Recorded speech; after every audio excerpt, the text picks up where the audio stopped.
amplitude. Yeah, okay. In this case, we have put it into dB, okay, power, okay, and we say this, yeah, okay. Now, remember when we had our signal here, yeah, okay, we say that for the fundamental frequency, okay, remember our nonlinear system, yeah, now our nonlinear system, we model it as y is equals to alpha 1x plus alpha 2x squared plus alpha 3x cubed, yeah, okay. Now ideally I want it to be equals to alpha 1x, right, okay, but unfortunately realistically this is what we get, yeah, okay. So ideally, remember our system, we want it to function linearly, right, okay, and we say that because we want it to function linearly, this line has an amplitude of alpha 1 times a, right, yeah, okay. So ideally I want it to function this way, okay, this is alpha 1 times x, yeah, okay, but realistically it doesn't function this way, right, we say that realistically it is this equation, and this equation is given by my black line over here, yeah, okay. So at the beginning we say that if the amplitude is small, it still functions linearly, yeah, it will follow this alpha 1a, yeah, because these two components very small, doesn't have much effect on the line, okay. Now when the a becomes large, you have the a squared product and the a cubed product here, okay, then this line comes down because these two values, one of it is a negative value, it will push the amplitude down and go into saturation, yeah, that's when it goes non-linear, yeah, okay. So this is my ideal line, okay, the blue line indicating this, okay, and this is realistically this, yeah, but either way, what I want is that I want my output to be alpha 1 times the amplitude a, okay. So I have here this line here, alpha 1 times amplitude a, okay. Now then we plot the third order intermodulation product, yeah, remember the two input will create these two small little ears here, yeah, the amplitude of these two small little ears here is given by these two equations here, right, because it's 2f1 minus f2 and 2f2 minus f1, yeah, and so this value, the amplitude is given by this guy here, you can see that they are the same amplitude, yeah, okay, the top and the bottom are the same amplitude, and this amplitude is given by 3 alpha 3 a cubed over 4, correct? I'm just reading off that, yeah, assuming that a1 is equals to a2, yeah, then it will be equals to 3 alpha 3 a cubed over 4, agree?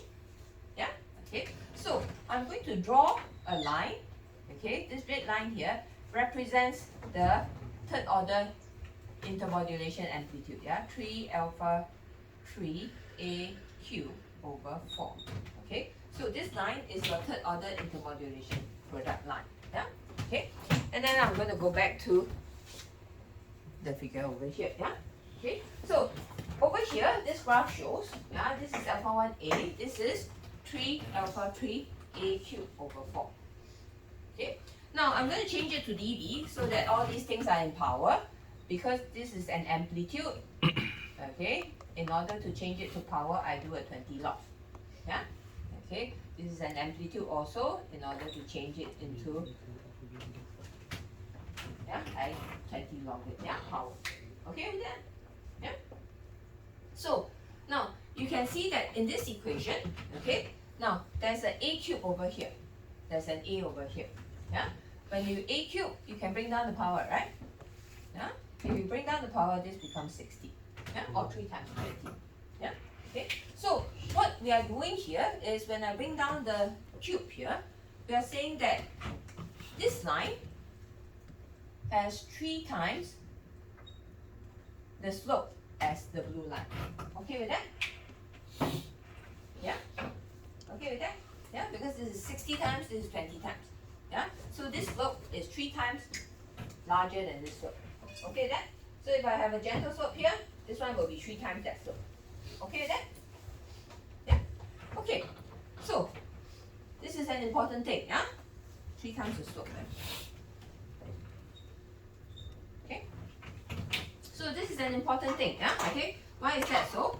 We start off with a non-linear system. Let's say for example this is my mobile phone, okay, my mobile phone is a non-linear system because it has some form of amplifier inside it, yeah, Okay, and then I have an input signal and an output signal. Yeah, okay. So this is my mobile phone, and it is non-linear. Yeah, non-linear. Yeah, it's a non-linear system. Okay, so let's say for example, for my mobile phone, I have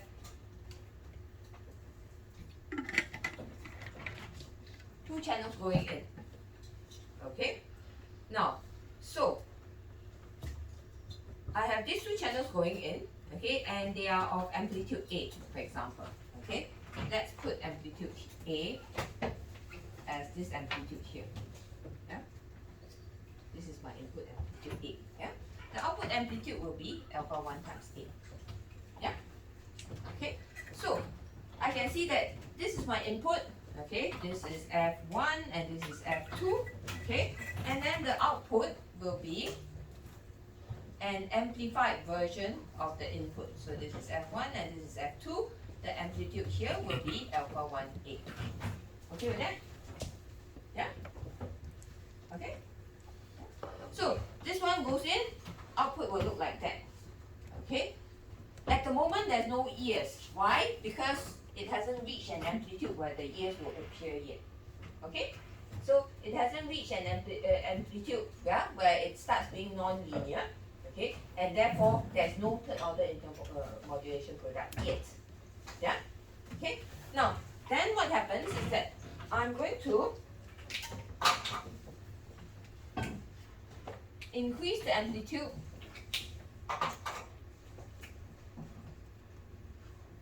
to A1 over here.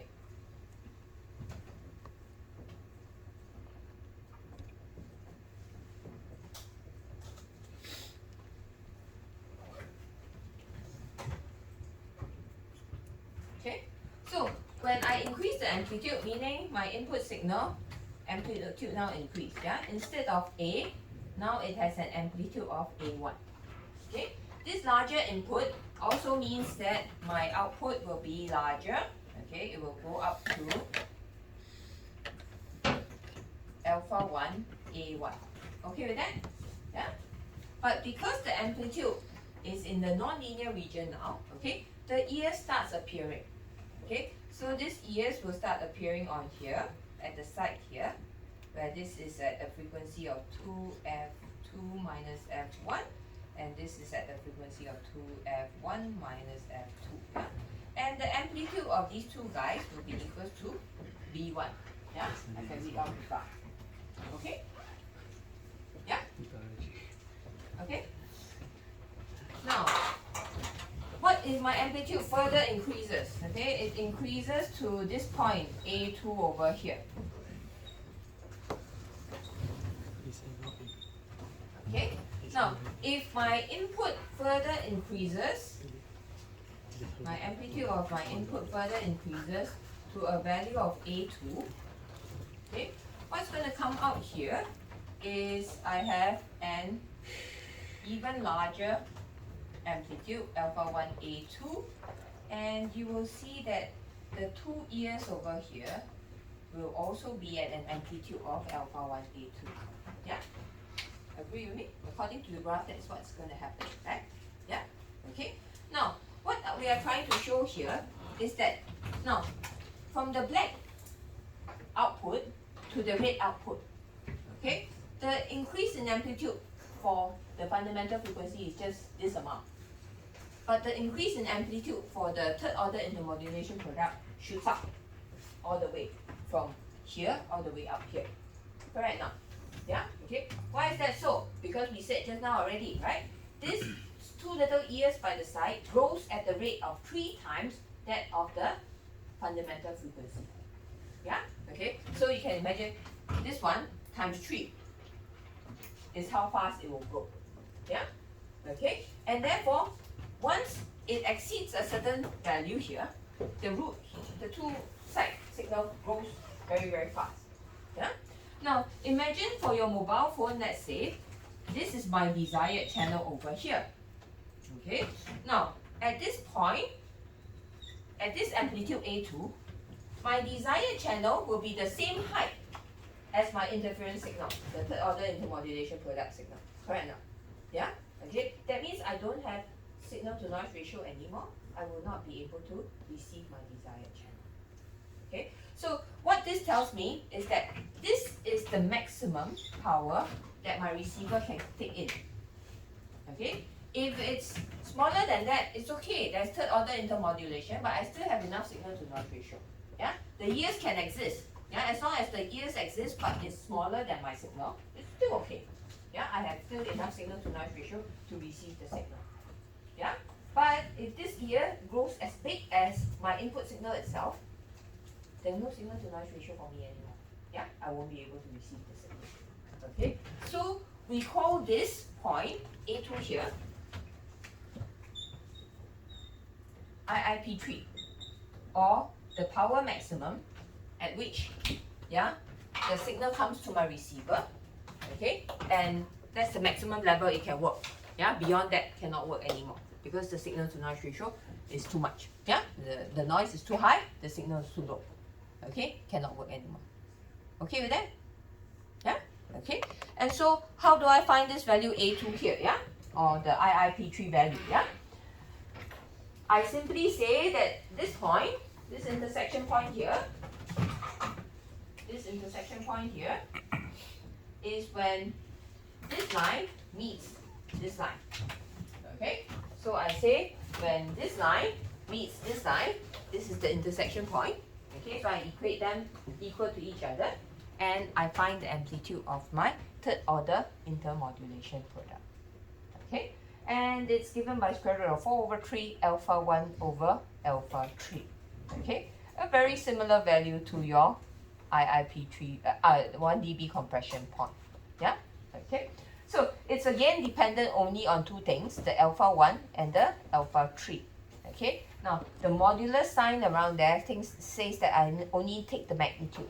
Yeah, no positive, no negative sign in front of it. Okay, because alpha 3 is almost always a negative value. Okay, so we don't want to take the negative value here. We cannot do a square root of a negative number. It's just the magnitude of it. Yeah. And we are also equating only the magnitude together. Yeah, to say that they are equal. Any question on this? Okay, so our IIP3 point, okay, gives me the maximum power that can go into my system. Yeah, so it's very important to be able to determine this value. Okay, one thing is you can calculate it. Yeah, okay, but this alpha 1 and alpha 3 is only for one particular system. Yeah, okay, let's say for example I already built my whole mobile phone receiver. Yeah, then how do I measure it? Yeah, I want to find out what's the maximum power that can come into my receiver, and my receiver can still work. Okay, how do I do that? Okay, I do that by doing what we call a two-tone test. Okay, meaning I put in two frequencies, F1 and F2, okay, side by side. Yeah, and these two frequencies have the same amplitude. Okay, now over here I've done the calculation, okay, to show you how you can do the measurement. Okay, when I put in this equation, will transform into this equation here. Okay, you can go through it and you see that it will transform into this equation here. Yeah, what it means is that if I use a two-tone test, two signals of the same amplitude, I put it into my mobile phone there. Okay, at the output of my mobile phone, I measure the spectrum. Okay, so if I put in an amplitude of A, it's not sufficient. Yeah, because the ears are not there yet. Okay, I need to put in a little bit more. Yeah, so that at A1, where the ear starts growing out a little bit. Okay, now, then once I see that the spectrum has the third order intermodulation product here, okay, I measure the difference between the output amplitude and the intermodulation product, yeah, called delta P, okay, and I put it into this equation. I take delta P divide by 2 plus the input power. Input power I know, yeah, I do a two-tone test, I know what amplitude I put in. Okay, so this is the power that you input of the two frequency. You take the difference between the amplitude of the fundamental frequency and the third order intermodulation product, divide by 2 plus the input power, you get the IIP3 value. Yeah, IIP3 power. Yeah, so this is power in dBm. This is a power difference in dB, and this is your input power in dBm. Yeah, there should be an m over here. Yeah, okay. So your input power in dBm, the difference in the two power is in dB. Divide by 2, and you sum them together. You will get the IIP3 value in dBm. Yeah, okay. Which also tells you here, IIP3 value is a power value and it's given in dBm. Yeah, because it's the input power that my receiver can receive.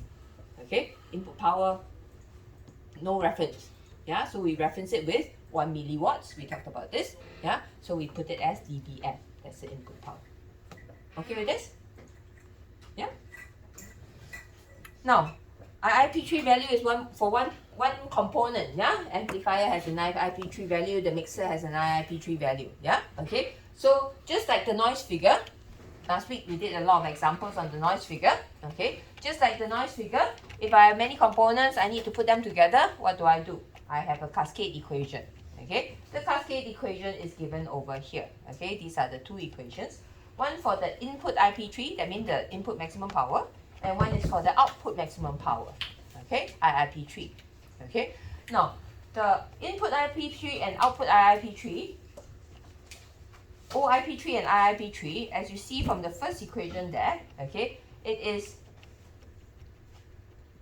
a product of the gain and the IIP3. Yeah, so our IIP3 is just the gain multiplied by the IIP3. Okay, this is a power ratio, or in dBm, okay, or in milliwatts. Yeah. If you change it to dB, it's just the input IIP3 plus the gain. Yeah. Okay, if you change everything to dB, it's input IIP3 plus gain gives you the output IIP3. Okay. Yeah. So the input and output, okay, the difference is just the gain. Okay. And you can see in this equation as well. Yeah. Okay. 1 over IIP3. Yeah. So what you do is, if you want to find the output IIP3, you multiply by gain at the bottom here. Okay, if you multiply by gain at the bottom here, you cancel all the gain, this becomes 1, and all the gain is down here. Okay, so these two equations are actually exactly the same equation. Yeah, okay, so whether you use the first equation, IIP3, or you use the second equation, depends on what's given in the data sheet. If most of the data sheet gives you input IP3, use the input IP3 first. Yeah, then output IP3, just multiply by the gain that you have calculated. Okay? Yeah? Okay, so these values are in power value, yeah? Again, not in dB, yeah? Okay, this equation in power value, not in dB. Okay, now, so we talked about this spurious-free dynamic range, yeah? The dynamic range, okay? Spurious-free just tells you that there's no, in this range, there shouldn't be too much, yeah? Intermodulation products, okay? That means the combination of these different frequencies, okay? We call it the spurious-free dynamic range, yeah? So, we said this before, the spurious-free dynamic range, the top is given by the Pmax, yeah? Pmax is defined by your IIP3 value, okay? Pmin is your sensitivity, or Pin minimum, okay? So, to find your spurious-free dynamic range, okay, you take your P maximum minus your P minimum, and you get the dynamic range, okay? So, I take the power IP3 minus the input minimum power, Pin minimum, over there. You minus the two values, and you get this spurious-free dynamic range over here. Okay, spurious-free dynamic range, yeah, meaning my system, I want this value to be as large as possible. Yeah, that means very low power, my receiver can still work. Very high power, my receiver can still work. Yeah, so I want to maximize this value. Yeah, I want to make it as high as possible and as low as possible, so that this range is big, very big. Okay, to do that, you can see here, it is a compromise of everything. Yeah, the IIP3 value has to be as big as possible, and the noise figure has to be as small as possible. Okay, the gain is a compromise of these two values here. Yeah, because you see the two equations have your gain value in there. Okay, now I'm going to go back to the previous slide. I forgot to mention something over here. Okay, now the IIP3 value, yeah, okay, over here. Now, if you look at this equation itself, yeah, you will see that before, yeah, we say that from the noise figure equation, we can see that the first component, the noise figure, is very important. Yeah, and we can say that not only the first component noise figure is very important, but the gain is also very important. Yeah, because it's divided by what the gain behind. Yeah, so to get your noise figure as low as possible, I have to have a component, first component to have very good noise figure and very high gain. Therefore the low noise amplifier in my receiver, right? Okay. Now in this case, the IP3 value, I want this IP3 value to be as high as possible because Pmax I need it to be as high as possible, right? Okay. So if I want to make this as high as possible, then what you see over here, because this guy is multiplied by all the gain over here, the IIP3 of the back component becomes very important. Yeah, so you want the back component to have as high an IIP3 value as possible. Okay, the front stage IIP3 value not so high is okay. Yeah, because it's not multiplied by any gain at all. Yeah, okay. So the IIP3 value at the back should be as high as possible. Okay, the front we don't care. The front we worry about the noise figure. Okay, so at the front we worry about the noise figure, make sure that it's low noise. At the back we make sure that it's as linear as possible. That means as high an IIP3 value as possible. Okay with that? Okay, so we want to maximize this Beres-free dynamic range, yeah? And so as a system designer, we try to minimize the noise and maximize the IIP3 value. Okay? That's all we have, yeah, for this chapter. And then we go to the next thing, yeah, which is our chapter 4. Okay? You'll be glad to know that we're not going to cover everything in this chapter 4, yeah? Okay? Because we're going to cover only things that are important and useful for your future designs, okay? And I've included the rest of the material because they are useful to know that you have options, okay? You can do them, yeah? Next time if you need to work on any of these systems, you can try out some of these designs as well, okay?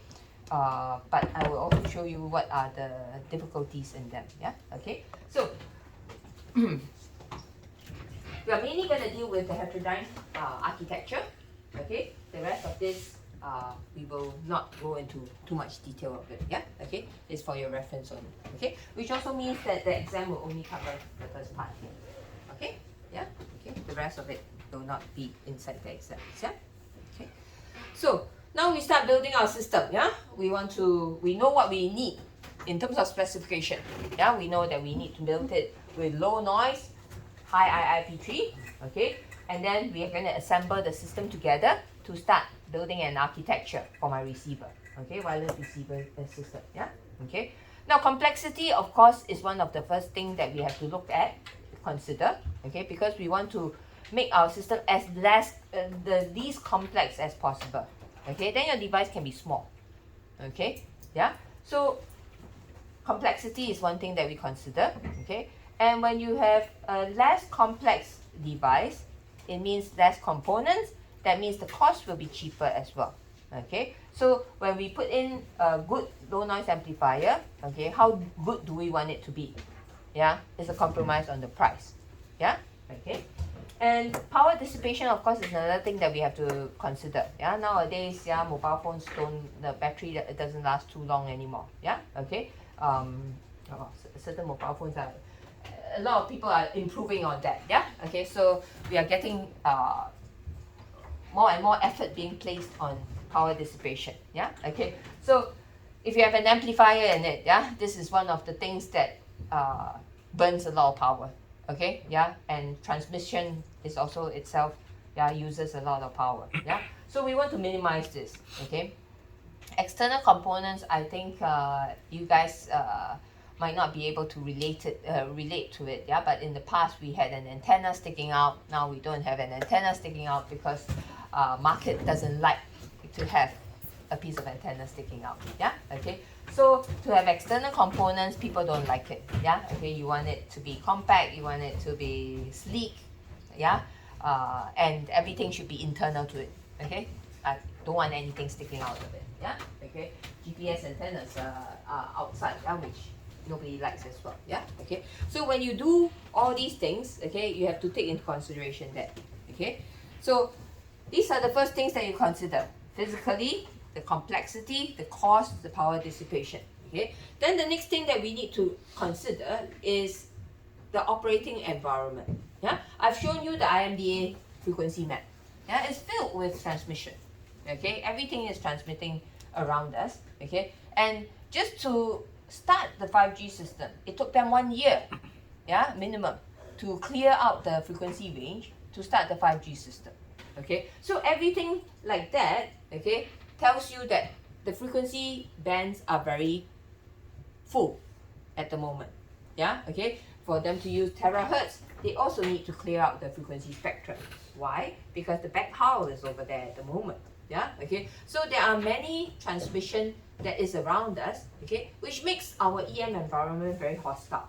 Yeah, meaning there's a lot of transmission. I need to take care of filtering out what I don't want. Okay, now how do we do that? Of course, we use a filter system, right? We filter out whatever we don't want. Okay, so when we talk about the hostile environment, yeah, what are we talking about? Okay, there's two things that we deal with. One is bandwidth, okay, how narrow band and how filtering happens, okay, and the other one is the hostile environment. Okay, now let's look at the hostile environment here. Yeah, so we say this, yeah, okay, at the transmitter, you transmit the signal, so your signal will be the highest amongst everybody else, right? Because if you are the only one transmitting, your signal will be very high.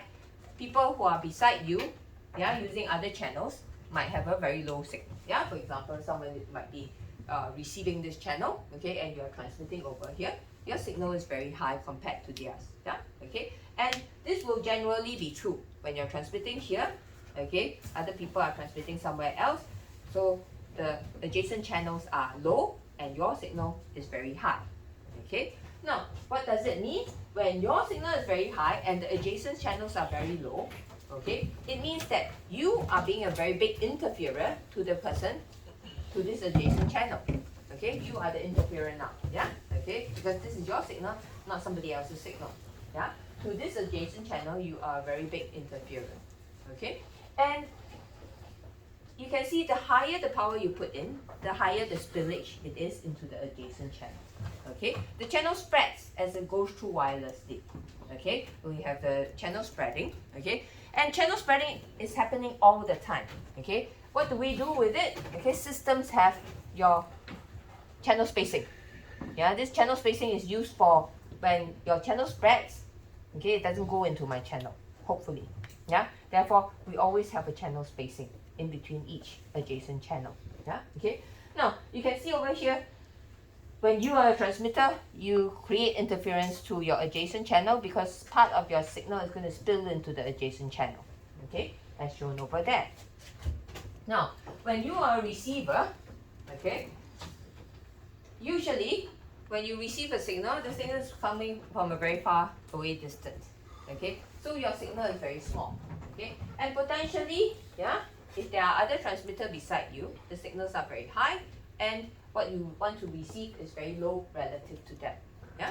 So what it means is that I need to design a filter to be able to take this frequency and chop this off, push them down as low as possible. Okay. Yeah. Then I will be able to get my signal itself. Yeah. If I don't push them down enough, they're still the same strength as me. When it goes into my system, I will have intermodulation product issues. Yeah. Okay. Remember, when we do all these calculations about IIP3, we are assuming that everybody has the same height, right? My channel, the next channel, all has the same height. Okay. So I cannot afford to let this go into my system. I need to make sure I have a filter to make sure that I bring this at least low enough. Yeah. Okay. So that it's at least the same height as me before it comes into my system. Okay, or else this IIP3 value doesn't work anymore. Yeah, you saw how we derive everything is based on everybody in the same band will have the same channel height. Okay, so this filtering becomes a very important thing. Yeah. Now, when we want to filter out these interferers, yeah, okay, these things that is not transmitted by me, okay, it depends on my functionality of my filter. Yeah, and filter works in this way. Yeah, okay, there's two things about filters that you need to know. Yeah, okay, it is a compromise between the insertion loss and the Q factor, yeah, the quality factor. Okay, the Q factor, it is a compromise between the Q factor and the insertion loss, yeah. Okay. So, what does it mean? Yeah? Let's say, for example, this is my receiver. Okay, I'm trying to receive this signal. This is my desired channel, and these are the interference that is at the side here. Yeah. Okay, these are the interference signal, and then the desired channel is over here. Okay. Now, there are two things over here. Okay, one is the loss, insertion loss, the loss over here, and the other one is the Q factor. The Q factor is over here. So I've drawn over here the red filter, which is a low Q and therefore low loss. Yeah, it's always like that. Yeah, if you have a low Q filter, it will be low loss, meaning insertion loss is very low. Yeah, okay. Now, what comes out from here is that my received signal will be like that, almost the same as my desired channel. Okay, and it will be able to filter this a little bit here. We will filter this a little bit and a little bit here. Yeah. So my output signal from this red filter will look like that. This one still remains the same. This one comes down a little bit in amplitude. This one also comes down a little bit in amplitude, and that's it. Yeah. Okay. Now, what if I use a high Q filter? Okay, a high Q filter will mean it has a higher insertion loss. Okay, so if I use the high Q filter, this is my high Q filter, it will have high loss, yeah? Okay, which means this time, if I filter it with this filter, my signal will be attenuated when I get that, yeah? But the good thing is, the adjacent channels are all cut off very nicely, okay? Now,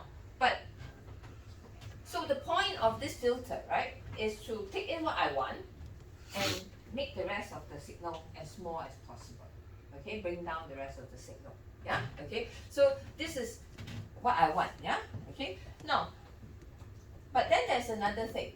Okay, now to be able to cut off this frequency here, okay, it depends on your center frequency. Okay, now so if I want to cut off very sharply over here at a very high frequency, for example at 1 gigahertz, okay, it is difficult, okay, because your Q factor is proportionate to the center frequency divided by the bandwidth, yeah, so this will be your bandwidth, yeah, the cutoff bandwidth of your filter, okay, is proportionate to the center frequency over the bandwidth. Okay, so what it means is that if your center frequency is very high, but your bandwidth is very small, your Q value is very, very high. Okay, if your Q value is very, very high, the insertion loss is also very, very high.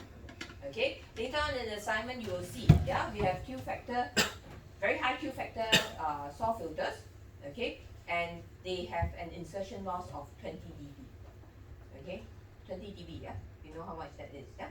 Okay, that means your signal gets attenuated by at least 100 times. Fair enough. Yeah? Okay. So high Q filters, yeah, are very difficult to find in the first place. Okay? And it is relative to the center frequency. Okay? Later on we'll see this will affect our system architecture as well. Yeah? So here we give you an example, yeah? Okay, we say that the Q is relative to the center frequency over the bandwidth, yeah? So here I give you an example, okay? Let's say you have your 900 megahertz, this is your GSM band signal, okay? And assume that it has a bandwidth of 30 kilohertz, okay? And you have a little bit of a guard band over there, okay? So you have a little bit of spacing, which is your guard band, okay? And therefore we say that, let's say the next channel is 60 kilohertz away, okay? And this signal here is 60 dB, okay? Now if I want to filter out my desired channel, what I need to do is I need to filter this frequency out, and at the same time I need to make sure that this brings down by at least 60 dB, yeah? So that the two can go down to 0, yeah? So I need to bring this down by 60 dB, okay, within this frequency band here. Okay. Now, if I were to do this, okay, because this is a very high frequency over here, okay, so close to a gigahertz. If I were to do this, okay, and this is a very small bandwidth, I need a Q factor of 10 to the power of 7. Okay. Now, this is impossible to build. Okay, don't try it. Yeah, it's impossible to build. Even with the current technology, it's not possible. Yeah, okay. Even a surface acoustic wave filter cannot do this type of Q factor. Okay, so yeah, we have limitations. So the frequency is too high. Okay, if I bring it down, I can reduce the Q factor. Yeah, with the same bandwidth, if I just bring the FC down, I can reduce this Q factor significantly.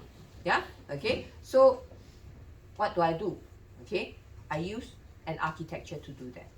Okay, now before we go into the architecture, yeah, okay, we need to know the difference between a band and a channel. Okay, Monday's group was quite entertaining when I talked about this. Yeah, okay, this is a very interesting slide. Yeah, okay, what's the difference between a band and a channel? Anybody?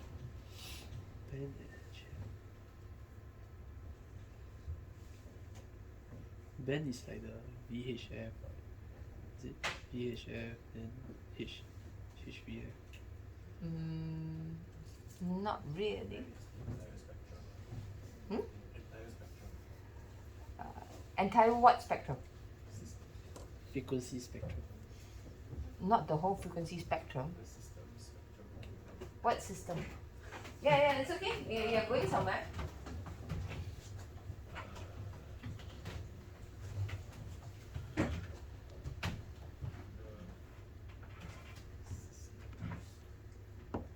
Anybody else?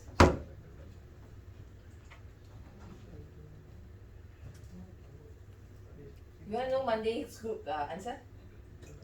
Yes. The band is, a band of people playing music together. That's a band. But it's not far away from it. The channel is the individual players inside the band. Okay. So not everybody is in the band, right? Yeah? Correct or not? Not everybody is a band, right? Yeah? If I don't play an instrument, I cannot be in the band as well, right? Okay? So over here it's the same thing. Yeah? And it's actually a very good analogy, okay? Although I think he said it as a joke, yeah? But I think it's a really good analogy, okay? So not everybody is in the band, right? Okay? Only certain players are in the band, okay? I have to select this certain players, then they can be in the band, yeah? Okay? So what is this band? Yeah, okay. For example, in the GSM band, it starts from 890 to 915. Correct or not? The 900 megahertz band, okay, starts from 890 to 950. Okay. Of course, the Wi-Fi band starts from 240. I think it's 238 to 24 something. Yeah. Okay. But you can understand what I mean. Yeah. Okay. So in the band, it is a particular frequency band allocated for that application, right? Yeah, so for mobile phone, they allocated this band for mobile phone use only. Yeah, outside this band, you don't use it, your mobile phone doesn't use it, correct enough? Yeah, you only use channels within this band. Yeah, the FM radio band starts from 88 megahertz to 108 megahertz. We talked about it last time as well. Yeah, okay, so this is the FM radio band. Outside, can you transmit FM radio? Cannot. Yeah, IMDA says only this band can transmit FM radio. Okay, so this is the band. Okay with that? Yeah. And inside this band, what do you have? Channels. Thank you very much.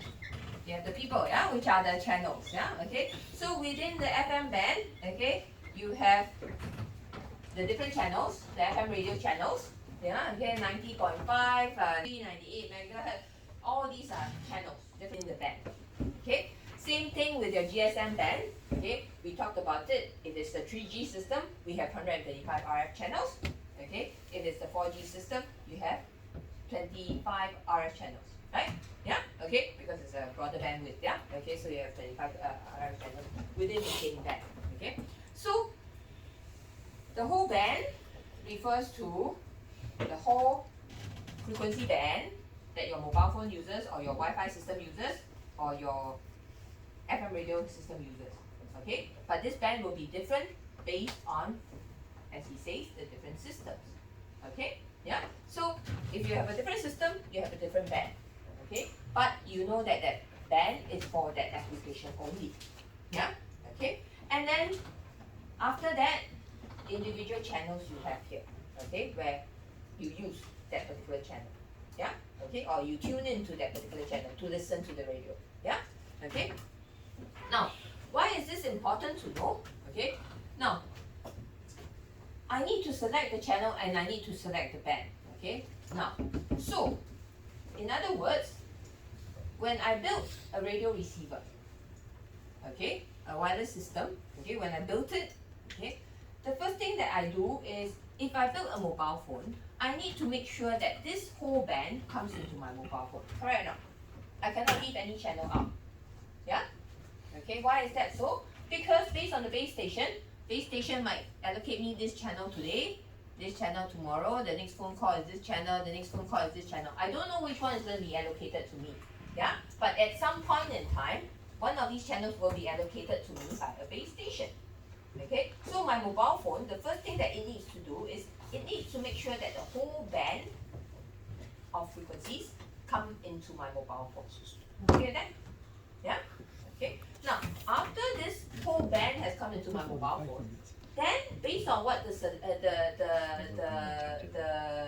base station has allocated to me, then I select that particular channel and I use that particular channel to make my phone call. Okay with that? Yeah. Same thing over here. Yeah. If I were to build a radio receiver, FM radio receiver, I need to make sure that my radio receiver can receive the whole band from 88 megahertz to 108 megahertz. Okay. Then I say I tune in to 95 FM. Okay, so today this is my channel. Yeah, I tune into this FM. This is my channel. Okay, so I cannot leave any of this band out when I first receive my receiver. Yeah, okay, and therefore, at the very beginning of your receiver system, you always have this bandpass filter, and the function of this bandpass filter is to do band selection.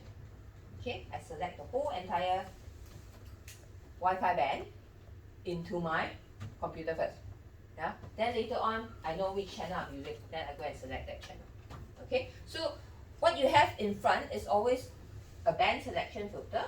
Okay. Later on, then I go and select the channel. Okay. We will see how we select the channel later on. But yeah, the front part always select the whole band first. Then later on, I will select the channel. Okay.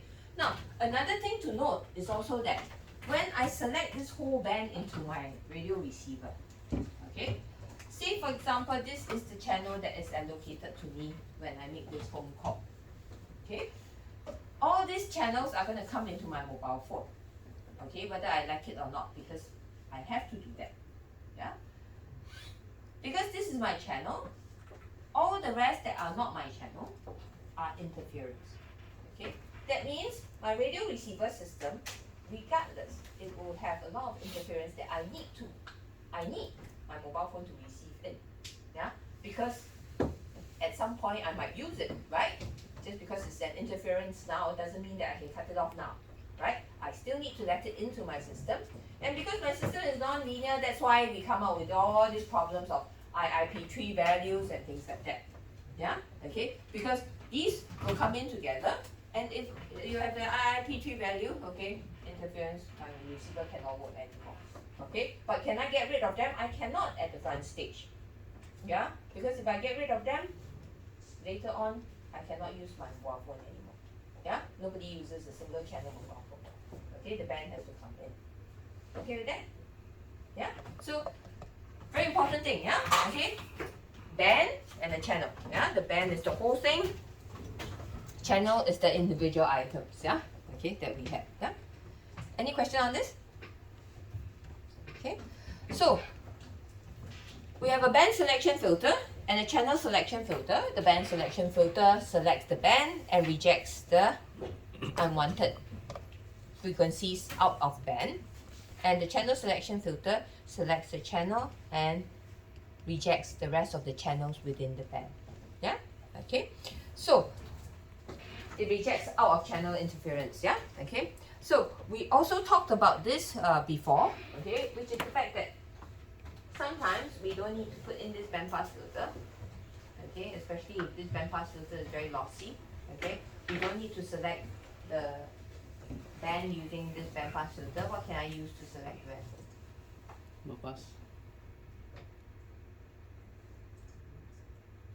Sorry? What can I use instead of this?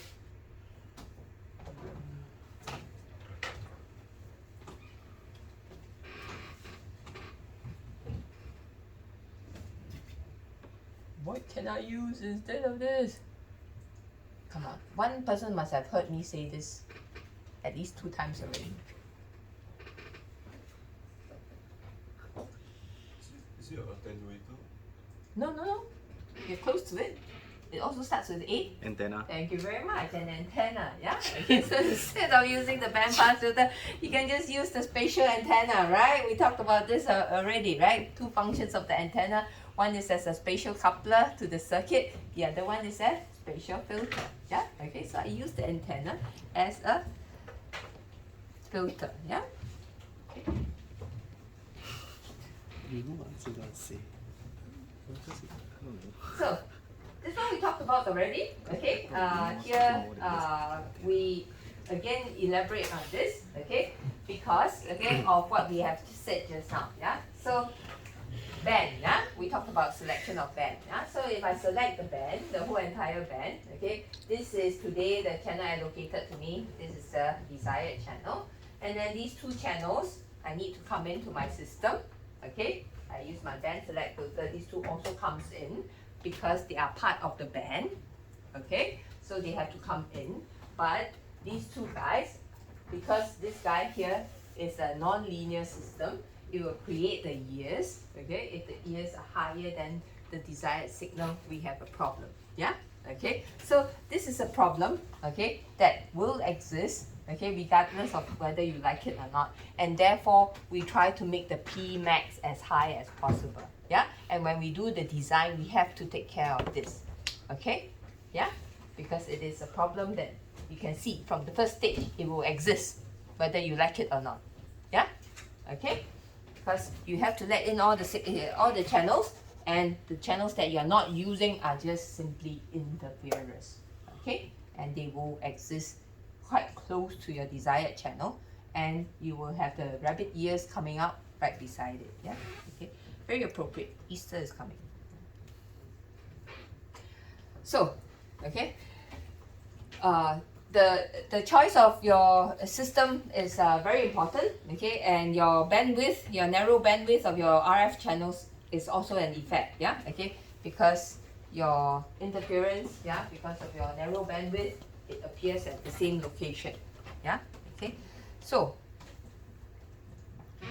our receiver system, okay, to deal with these issues, okay, what we use is an architecture, okay, for my system design, yeah, okay. And this architecture that we are using, okay, deals with the fact that I can use different filter system, I can change the frequency to optimize, yeah, what I have, yeah, and how well my filter can design, it can perform, yeah.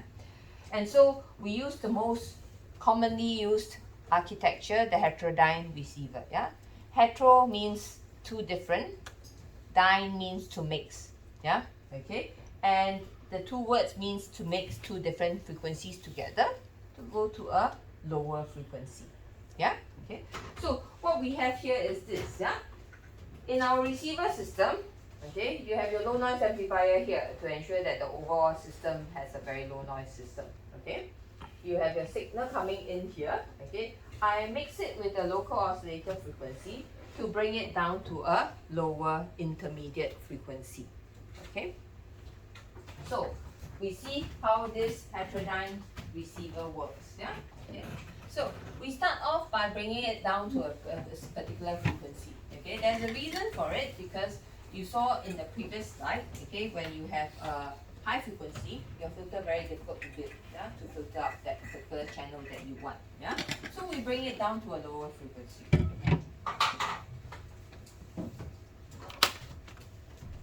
We bring it down to a lower frequency using a mixer, yeah, okay. Now, the function of a mixer we have seen before, how we deal with it, okay, and we can see that ideally, if I have a frequency of F1 over here, and a frequency of F0 over here, what comes out at the output? Anybody remembers? F1 plus F2. Thank you very much. F1 plus F0 and F1 minus F0. yeah. Okay. So very good. Yeah. Okay. So what we will have here is that, let's say for example, I'll go back to 900 megahertz. Yeah. Okay. So 900 megahertz. Let's say for example, I want to bring it down to a frequency of 5 megahertz because this is a receiver system. Yeah. Okay. What frequency do I use?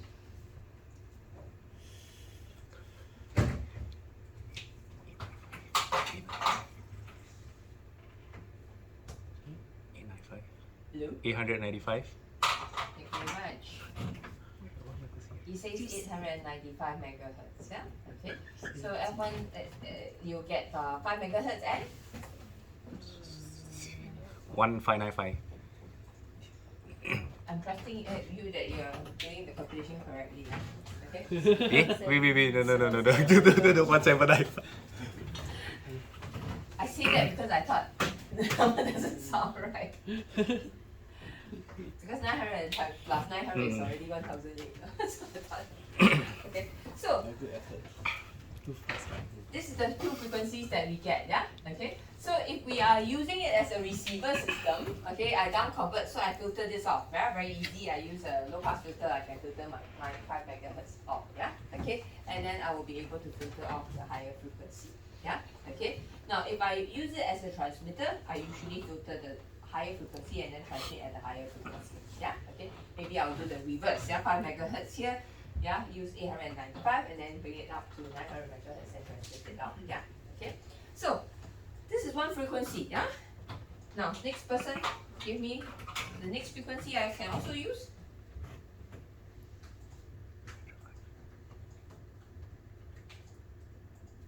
Let's do 5. Thank you very much. 905 megahertz. We will also get 5 megahertz here, and we also get. Thank you very much.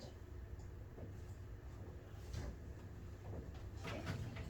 So, I can use either 895 megahertz to bring it down to 5 megahertz, or I can use 905 megahertz to bring it down to 5 megahertz. Yeah.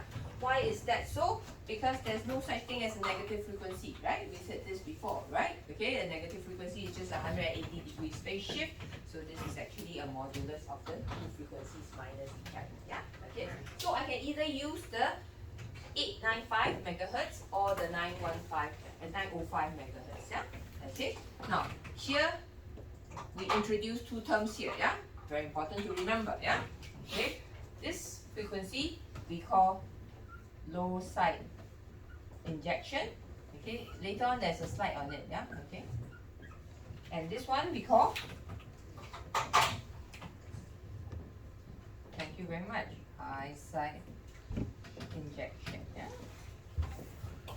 Okay, so when you use a frequency higher than this guy here, it's called high side injection.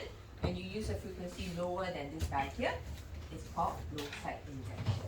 Okay, why is it important to write it down on your notes? Okay, because if the question asks you to do high side injection, you need to know which frequency to use.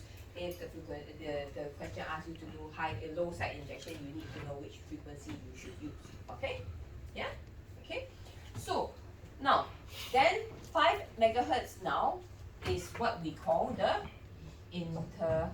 intermediate frequency, okay, or the IF in short, yeah, okay, right over there on the slide itself, yeah, okay.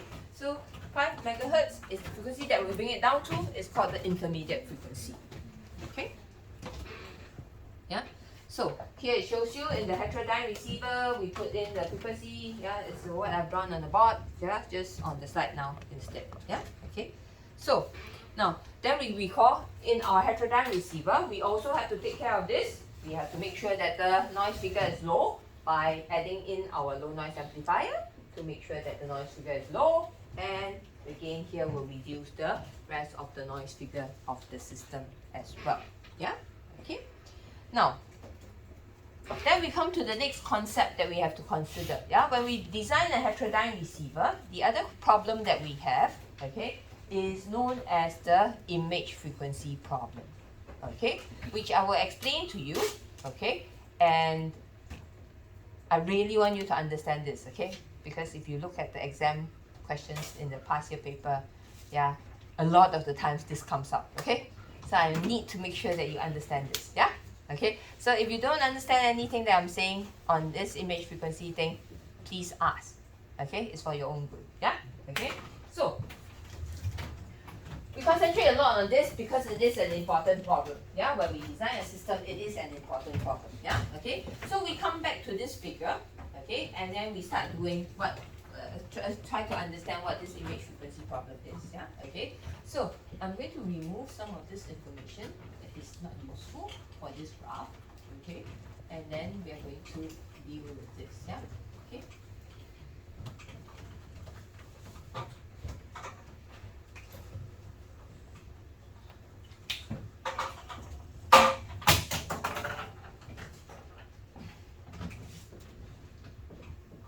Okay, so this is my intermediate frequency, yeah. I still want my intermediate frequency to be 5 megahertz, yeah. Okay, so this is 5 megahertz. Okay, now I'm going to draw you my input spectrum. Yeah. Okay, so this is my mobile phone receiver, right? My mobile phone receiver, remember, it goes from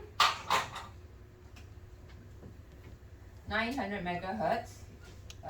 It goes from 890 megahertz, 895 megahertz, 905, 910.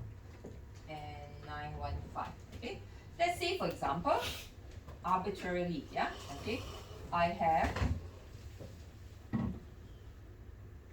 these channels coming into my radio receiver, my mobile phone receiver, yeah, because this is my receiver band. All these frequencies have to come into my radio receiver, correct enough?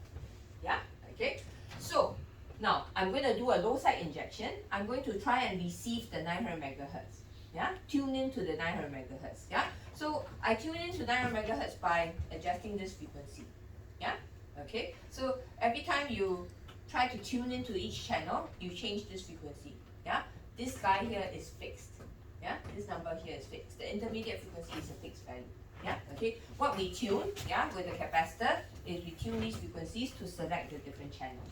Yeah, okay. Of course, if I select 905, I use 900. 900, yeah? So I tune this to 900, I receive this one. I tune this to 905, I receive this one. I tune this to 910, I receive this one, and so on, yeah? You get the general idea, yeah? So this local oscillator is voltage controlled, yeah? Okay, it tunes, and based on what channel I want, I just bring it to 5 megahertz, and I receive that in my channel. Okay with that? Yeah? Okay, yeah? So, now, for this particular case, my allocated channel is at 900 over here, the shortest one. Yeah, let me draw a different shape to it. Yeah, over there. Yeah, okay. Yeah, so I receive this signal. Yeah, at 900 megahertz. Okay, I use 895, and this one will appear at 900 megahertz here. Okay, let's look at the rest of the channel. Yeah, okay, we will go one by one. Yeah. 890, when it mixed with 895, where does it go? 5. Thank you very much. This guy also comes down to 5 megahertz. 0. This one goes to 0. Okay. Okay. Notice half of the signal is gone, yeah? Okay, because they overlap. with each other, yeah? Okay, because no such thing as negative frequency, yeah? So half of the band is on this side, but it flips back onto the positive side. It's mixed together, okay? Cannot be saved, okay? This one goes to 5 megahertz, we said already. This one goes to 10.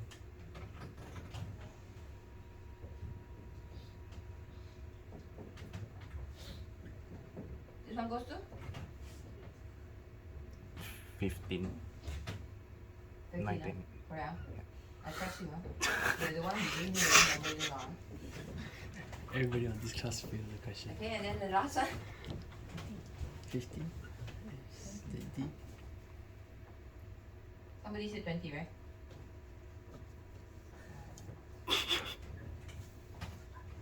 Oh. Okay, can you see? Yeah, okay. Can you see the problem with it? Yeah? Okay. Now, this frequency and this frequency ended up at the same frequency, 5 megahertz. Okay, they overlap with each other. Okay, once they overlap with each other, there's no way you can split them up. Yeah, no way. Filter will not do that. Yeah, okay, filter only rejects whatever is out of the band.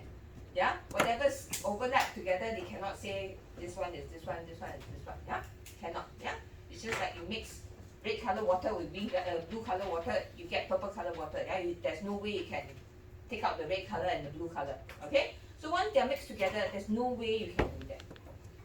Okay, now this problem here we call the image frequency problem. Okay, why do we call it the image frequency problem? Let's look at this, yeah, in more detail. Okay, our 900 megahertz is over here. Okay, now we use a local oscillator frequency of 895 over here. Okay, the distance between here and here is 5. 5 megahertz. Yeah, it is exactly the IF frequency apart from each other. Okay, if you look on the other side of the mirror, take the local oscillator as a mirror. Yeah, if you look at the other side of the mirror, 5 megahertz away, what frequency do you get? 890. Thank you very much. 890. Yeah. Okay, and this frequency we call the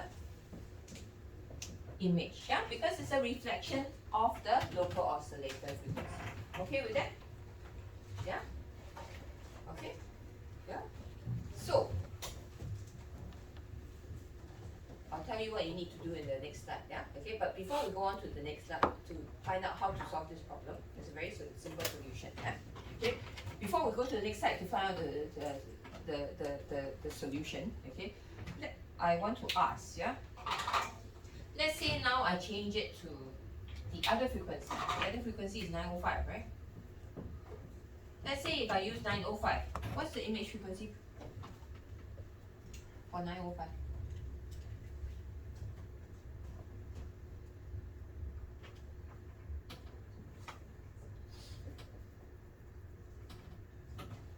Half? 910. 910. Thank you very much. This is the image frequency, yeah? Okay, so the next slide will also show you this. Okay, if you use high side injection, the image frequency is even higher. If you use low side injection, the image frequency will be on the lower side. Yeah, okay. So high side injection, image frequency on the higher side, low side injection, image frequency on the lower side. Yeah, okay, which is what you see on the next slide here. Yeah, okay. So high side injection, image frequency. Low side injection, the image frequency is on the lower side.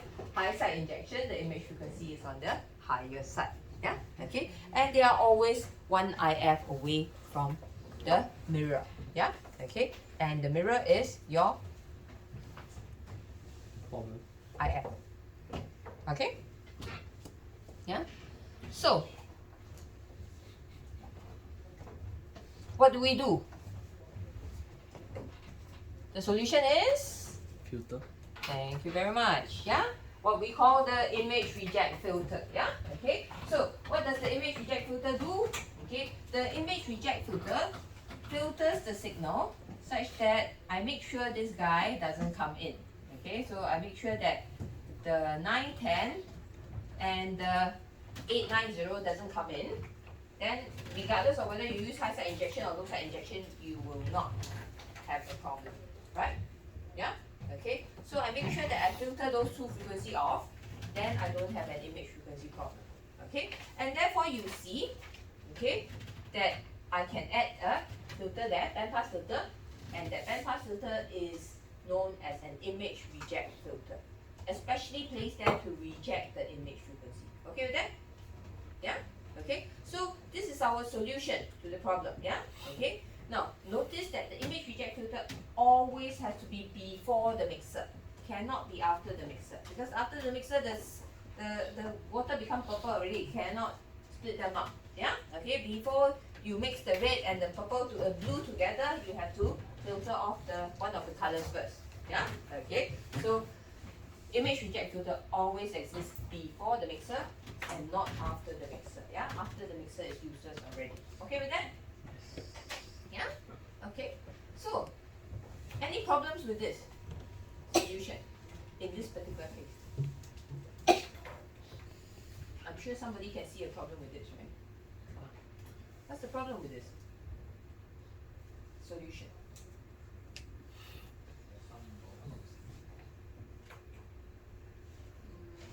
Loss of what? What signal? Within the? Yes, very good. Yeah? So this solution doesn't apply in this case, right? Clearly. Right? Because by rejecting this one and rejecting this one, that means I can never tune into the channel at 890, and I can never tune into the channel at 915. Right? Right or not? Yeah? Then my mobile phone becomes useless. Right? Yeah? Because it's within the GSM band. Right or not? That means my phone can only work in this frequency band. Outside that frequency band cannot use. Okay? Although it's still in the mobile phone band. Right? Make sense? Yeah? So it's a problem, right? Okay? So in this particular case that I've drawn here, okay, this solution doesn't work. Okay? Usually it works, yeah? It's just that this doesn't work. Okay? Okay? So if it doesn't work, right? What can I do to solve this problem for this particular case? You can change anything. But I can tell you changing the local oscillator frequency is not an issue. Is not a solution. Yeah? Because if you use 905, you also get the same. Yeah? Just on the other side. Also still within the. Changing the intermediate frequency. Thank you very much. Okay, so I cannot use 5 megahertz in this case. Yeah? Okay, I'm a designer, I can choose this intermediate frequency, right? Okay, just now I just randomly put a number 5, right? Okay, so I can very easily change this intermediate frequency. So as a designer, you have to be careful about this. Yeah, there's only certain frequencies you can choose as an intermediate frequency, not all frequencies. Yeah, okay, this frequency has to be greater than the bandwidth of the filter.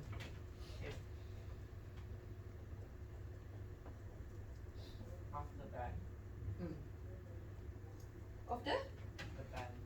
Thank you very much.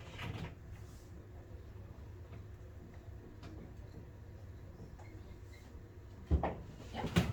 Okay. It has to be greater than the bandwidth of the band. Fair enough. Yeah, that's what he said. Yeah. Okay. 25 megahertz in this case. Yeah, it has to be at least 25 megahertz. Then, whether I filter it off or not, yeah, you can.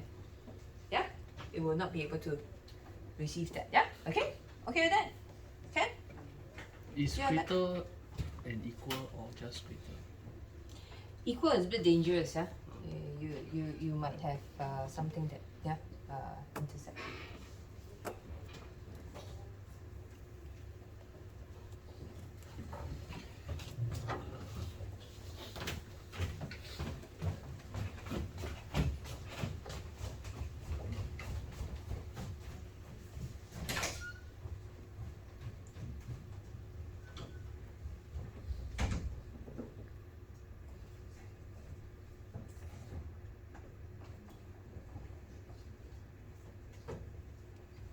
Any question on this? Is the band enough?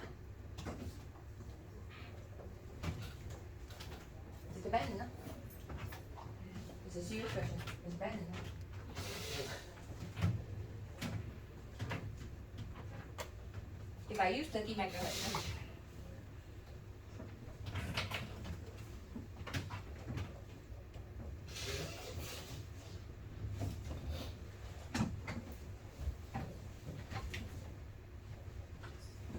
itu kan ya?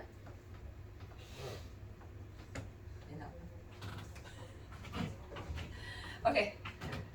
So, okay, clear on this, yeah? Okay.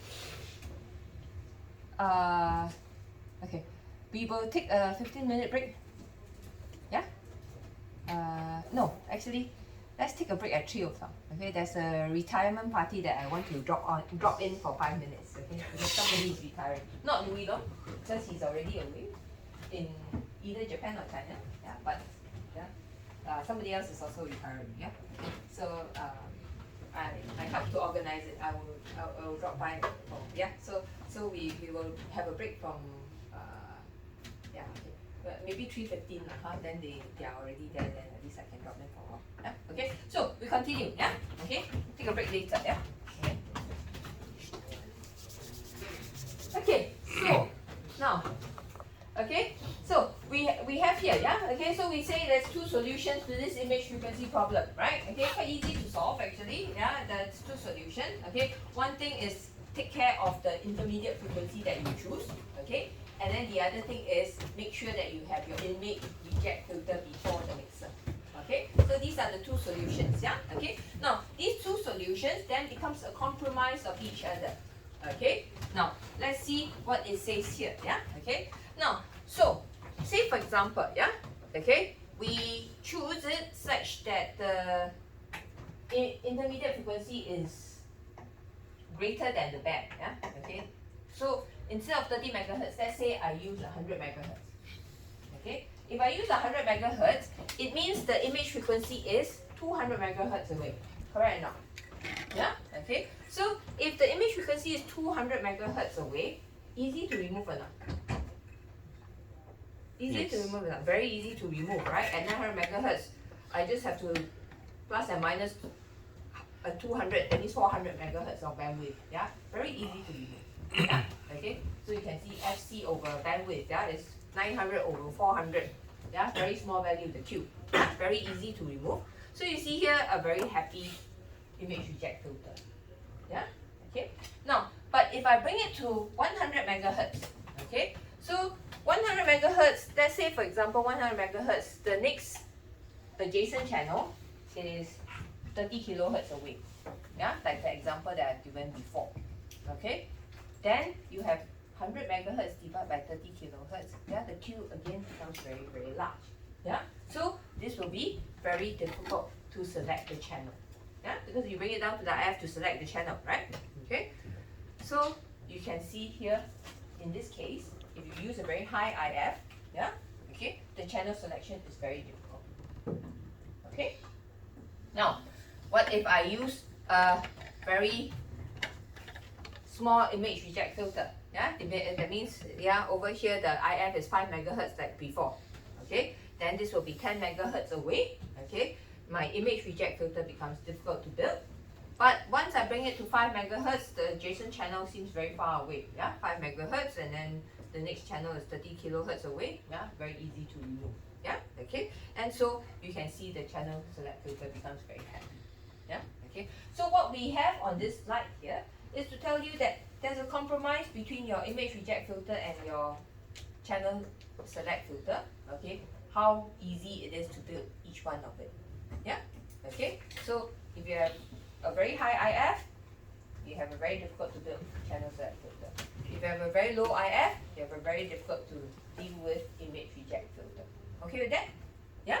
Okay? So, it's a compromise between the two. Yeah? Okay? So, we have to find a compromise. Okay? This slides just say what I've said just now. Yeah? Okay? And therefore, very often, the solution to it is to bring down the frequency slowly. Instead of bringing down one time all the way to 5 megahertz, which is impossible in our case. Yeah, okay. So the first thing we do is bring it down to 100 megahertz, but we don't select the channel properly first. Yeah, okay. I bring it down further down to 5 megahertz again. Yeah, using 2 IF, 2 intermediate frequencies. okay, then I select the channel properly, yeah, which is the architecture that I'm going to show you in a very short while, yeah, okay. And this is basically the architecture that's being used in all your mobile phones, okay. Nobody uses any other architecture nowadays, yeah, okay, simply because, yeah, this is a very nice solution, okay, and it solves a lot of problems, okay, but as an RF designer, you just have to make sure you know your stuff lah, yeah, and design this IF frequency appropriately, yeah, okay. So your heterodyne receiver also has another problem, okay, but this problem is also quite easily solved, yeah, okay. Now, this is a half IF problem, okay. What do you mean by a half IF problem, okay? Now, this is your input frequency, yeah, F in, okay, this is your local oscillator frequency, okay. In between your input frequency and local oscillator frequency, the difference between them is your IF frequency, correct now, yeah, okay. So, what if I have a frequency right in the middle here? That means W, the input frequency and the local oscillator frequency divided by 2, right in the middle here, okay. Now, if I have this frequency coming into my nonlinear system, okay, this nonlinear system will create harmonics, yeah, okay. So, I can assume that when this comes into my low noise amplifier, this guy here is going to create a harmonic, yeah. If it creates a harmonic, the frequency becomes Wi in plus WLO, yeah, this is the second harmonics, okay. Now, imagine the local oscillator here also has a second harmonic that goes in, yeah. So, the second harmonic is 2 times the LO frequency, okay. Now, when you have this mixed together, you can see that this will end up in the IF frequency as well, yeah. Now, you can see also here that this amplitude is significantly smaller, okay. That's why, to start off with, this is not such a serious problem, yeah. Why is it significantly smaller in amplitude? Because it's the second harmonic of both of the products here. It is the second harmonic of the local oscillator, which happens all the time, and it is the second harmonic due to the non-linear property of your low noise amplifier, okay, which also happens very often as well, yeah. But because these two amplitudes are small, the end result is a very small IF value over there, yeah, okay. So it will overlap with your intermediate frequency signals, okay, but it's not such a severe problem, okay. And on top of that, I can make sure that this doesn't happen by making sure that you have a 50% duty cycle, so that, yeah, you don't produce your second harmonics amplitude that is too big, yeah. So then we talk about this, yeah, okay. This is where we say, okay, in order to solve your image problem, okay, we have 2-stage down conversion, okay. So over here will be your first intermediate frequency, and the output of here gives you your second intermediate frequency, okay. Now, it is also important to be able to identify along this chain what is the function of each one of these components, okay. So, the function of the antenna, again, 2 functions, come. Transmit, receive. So, it's a space to circuit coupler, and it's also a spatial filter, very good, yeah. This one selects the band, yeah, okay. Again, we can say the antenna can also do this job, okay. But over here, we put in something to select the band, okay. This is a low noise amplifier. Why do we need a low noise amplifier? The noise figure and high gain, yeah, okay, will make your overall noise figure very low, yeah, very good, okay. And then the next filter here, we have an image reject filter, okay. This is right before this mixer, okay, to make sure that the image frequency doesn't go in, okay. Sometimes, okay, I can also use the same filter for band selection and image rejection, okay, yeah, you can combine these 2 filters as well, yeah, okay. In fact, a lot of designs, we combine the 2 together, yeah, okay. Then I have my intermediate frequency. Over here, I start selecting my channel, okay. This is the first stage selection, okay. I start selecting my channel, okay. What's another function of this filter?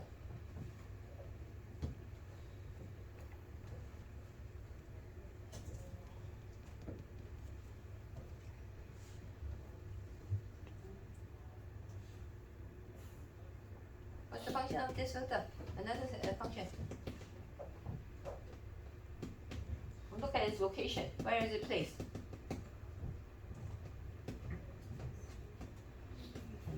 After the mixer. Or you can say it's Before. before the second mixer, right? So what's the other function? Image. Thank you very much. Yeah. So this also serves as an image reject filter. Yeah. But it's an image reject filter for this mixer, not this one. Yeah. Okay. After that one, no use anymore. This one is the image reject filter for this one. This one is the image reject filter for this guy. Okay with that? Yes. Yeah. Okay. So we have two functions for this guy. Okay. And then we select the channel again. Yeah. Okay. Now you will see that by bringing down the frequency gently, gradually, okay, I have actually relaxed the requirement of all my filters over here. Okay. Now, of course, the amplifiers have to be there to give you the gain as well. Yeah, the back end amplifier.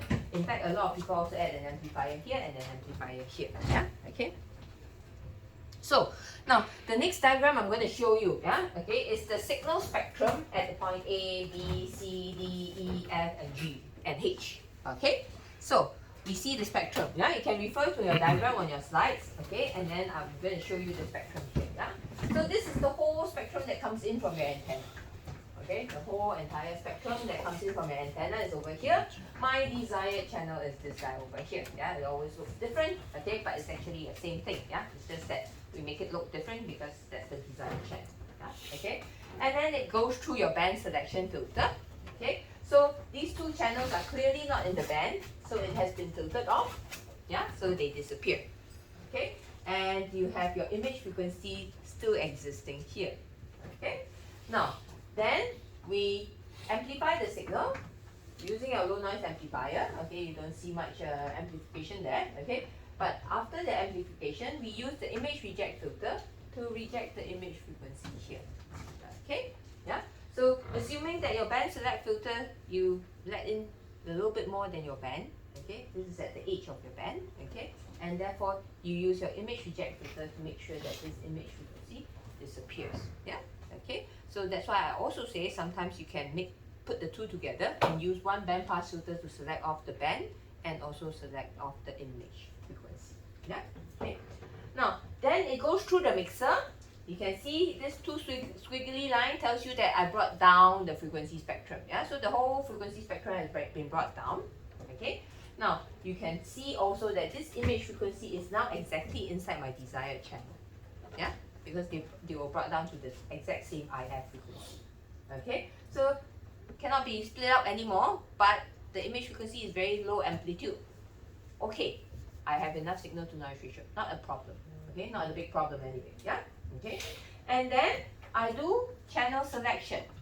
Yeah, you can see that the channel selection, these two channels are very high. Yeah, these two interferers are very high. Okay, in amplitude. I don't remove them totally. I just bring down the amplitude by a little bit.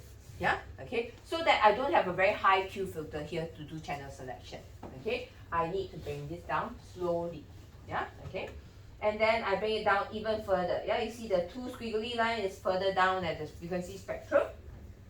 I brought the whole spectrum further down. Okay, and then this second stage channel selection.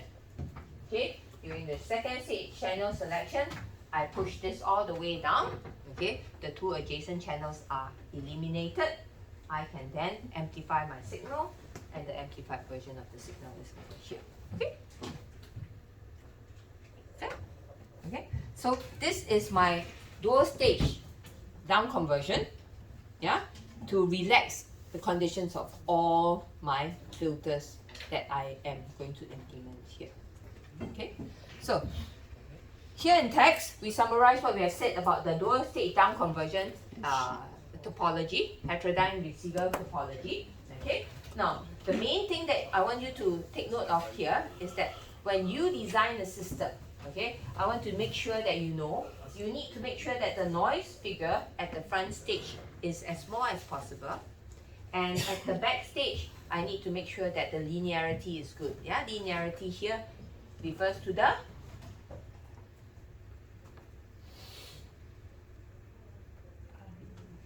Thank you very much. The IIP3 value. Yeah, okay. So the linearity here has to be good at the back stage, okay? Meaning your IIP3 value has to be as high as possible. Yeah?